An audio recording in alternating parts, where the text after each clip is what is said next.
Hey everybody, I'm Josh Little, the founder of Volley. In fact, I'm glad you're here using Volley. Dale has asked me to do a little segment on enjoying the journey, and so I'm going to share a few ideas that I've amassed over my career. A little bit of background on me: I'm grew up in Michigan. Didn't know what I wanted to be. I'm a teacher turned entrepreneur. So I started my career as a teacher, realized that wasn't it, and tried to figure out what could someone with this skill set do. Learned that sales was a thing that I could do well. So I went to 3 Fortune 500 companies until I started my first company, Maestro, and that was in 2007, now 15 years ago. And it's been a wild ride. We've had hundreds of millions of users, millions in revenue. I've built 4 tech companies since Maestro, 2 exits, 1 question mark, and now Volley. It's been a ton of fun. Enjoying the journey is something that I have struggled with. It's been something I've had to really dig deep to do and find how can you enjoy this journey that sometimes feels hard and lonely. And so I want to share a handful of ideas. I've got 5 ideas. Foundation, connect. Oh, I'm going to have to do some exposure work on these. Focus, recognize, have fun, be fun. I'll just break them into volleys coming up here. So I'll see you in 5. All right, let's talk foundation, shall we? We'll see if that refocuses. So this is at the core of everything foundation. I've shared publicly, I've been a fatter, sicker, worse human being at the end of every journey that I've started, at every start of a company from when I end, whether that's selling the company or walking away because I've been voted off the island. I'm just an all-around worse person. My commitment in Volley is to reverse that cycle. So actually just yesterday, I'm down 100 pounds and I run now. And it's really my morning ritual that creates this foundation for me. So for me, this looks like vigorous exercise for about an hour. And then it looks like prayer and scripture study. So it's really connecting to that source of truth, that higher power that drives you, and then paying yourself first in terms of making an investment in yourself, your physical health, your mental health. And all of those things have seemed to pay dividends in Volley. And I plan to end Volley much healthier. Whenever the end of this journey is, whether that's in 2 years or 20 years, I'm ready for the journey. However long it is, I'm building the thing that I've dreamed of building, and consider this my magnum opus. So I think getting your foundation right is the first step. What is the base of your day that you're going to build from, that you're going to have the best day you can possibly have? So next one is, which brings us to connect. And it looks like I need to clean my fingernails. Whoa. Connect. I've already mentioned connecting to a higher power, to that source of energy. But what I really mean with this idea, connect, is connect with your why. What drives you? Why are you doing this? Why would you put yourself through this every day? If you don't find that, if you don't put your hands around what you believe your life's mission is and why you're building this company, you're going to have a hard time enjoying the journey. You're going to have time finding that joy to enjoy the journey, because when the days get hard, you're not really going to have that connection. This for me has been a process of taking a number of what I call solo trips.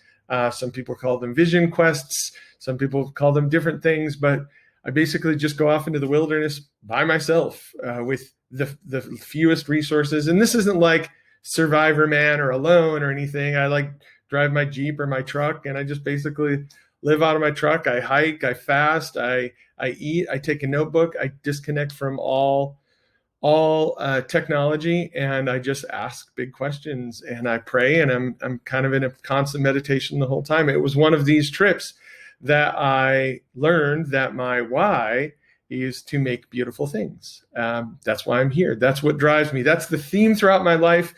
Why I was involved in music, why I've been building things, why I tore speaker boxes out of my car every weekend in high school to rebuild a new box, because I want to make beautiful things. I want that are objectively beautiful, that are lovely, and that are remarkable, and people are willing to talk about. So that's my why. And I can fulfill that why with making a jar of pickles or a musical performance or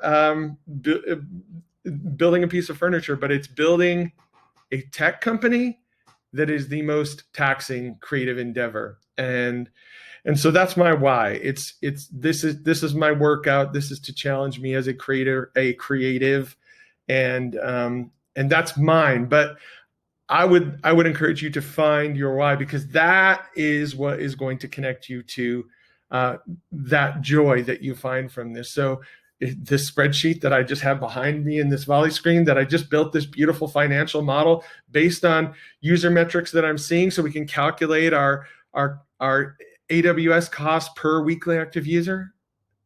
Why? Because I like to make beautiful things, and that spreadsheet's beautiful, and that's my love language, right? So if you can connect everything that you're doing to your why, we're increasing the likelihood of enjoyable. Now we're gonna turn the corner into focus. Now this sounds like a cliche businessy thing, but I'm gonna try to draw a straight line between this and enjoying the journey. When I say focus, I'm talking about removing distractions and relentlessly pursuing the most impactful thing. Removing distractions. I know these days side hustles are popular. I tried to start my first company as a side. I couldn't do it. I don't believe that side hustles are a thing. I think anytime you split your bet or put more bets on the table, you're robbing from something and the potential of the thing that's working. It's hard enough to build one business that is successful. That's a really hard thing to do.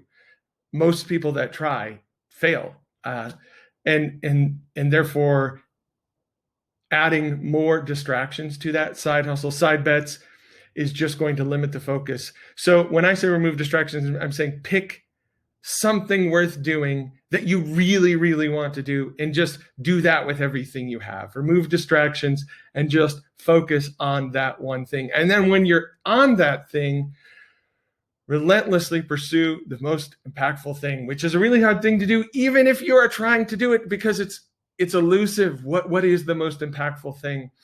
And I often like to ask myself, what would insert the name of your favorite entrepreneur do? What would Elon Musk do? If Elon Musk took over your company today, sat down in your chair, look at your to-do list, is Elon Musk going to do those things? But whoever's your favorite entrepreneur, I don't know if it's Elon, and I don't know that Elon is even mine. But I'm just saying, as an object lesson, how would you answer that question? Would he? Let's look at my talk to 3 killer growth venture thinkers. I don't know. He might do that. Check the application for partner. No, he'd hand that thing off. Ways to enjoy the journey as an entrepreneur. No, he actually might do that. So, I'm checking my list.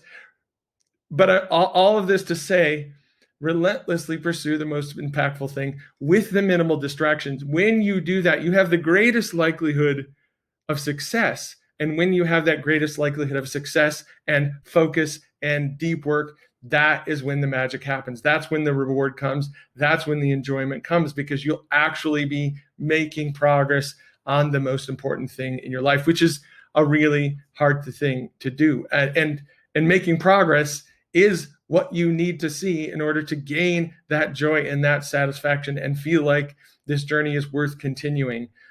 Which brings me to my next item. Next one is recognize. Recognize the progress that you've made. Document these things. Quick story. My brother, I have one brother, younger brother, and we've kind of had a constant identity battle throughout our lives.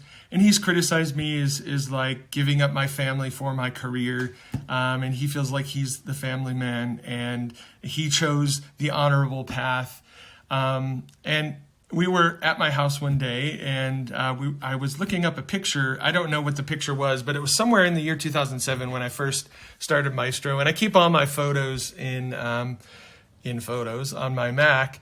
And we were looking at the picture, and then I just hit the right arrow key, and I started to kind of like speed forward. And it was kind of interesting and intoxicating to look at all of the pictures kind of flash by. And then I see, there was the Maestro team party. But then we were at Silver Lake. Yeah, that was a good trip to Silver Lake. I remember that. Wait, that was the Maestro. Yeah, that was when I brought on the partnership team at Maestro, my co-founders. And then Look. Oh, and then we were in New York. And then we were in Utah. That's right. I forgot we did that. And we were in Capitol Reef. Oh, cool.